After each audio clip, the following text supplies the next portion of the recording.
ఒక్కోసారి ఎంతో ఉక్రోషం వస్తుంది, కోపం వస్తుంది, సహనం కోల్పోతాం. అప్పుడు ఏదో ఒకటి అంటాం భార్యతో, ఏదో ఒకటి భర్తతో అంటాం.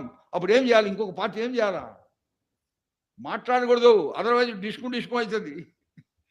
ఎదిరించకూడదు, వినాలి అంతే. భర్త అరుస్తున్నాడు, భార్య వినాలి, రెస్పాండ్ చేయకూడదు. దేవుని కాకపోతే ప్రభువా ఆయనకి సహాయం చేయని ప్రార్థన చేసుకోవాలి. అట్లా బట్ ఇట్ ఫర్ ట్యాట్, నువ్వు ఇట్లా అన్నావా, బా అన్నాడే అన్నాడే అనేది ఇంకా నువ్వు కూడా ఏదో అనేది, ఇంకా కొట్లాట. పిల్లలు బిత్తరపోయి చూస్తూ ఉంటారు మిమ్మల్ని. ఆ పరిస్థితి దగ్గరికి రాకూడదు. దైవత్వం కలిగి ఉండాలా, దైవ క్రమం కలిగి ఉండాలా, దైవ స్వభావం కలిగి ఉండాలా. దైవ స్వభావం ఏంది?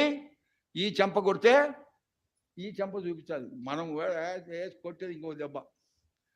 ఆ పరిస్థితిలో నుంచి మనం వైదొలిగి రావాలి. దేవుడు మన పట్ల ఏమేమి జరిగించనో అవి మన పిల్లలకు, మన కుటుంబాల్లో చెప్పుకోవాలి.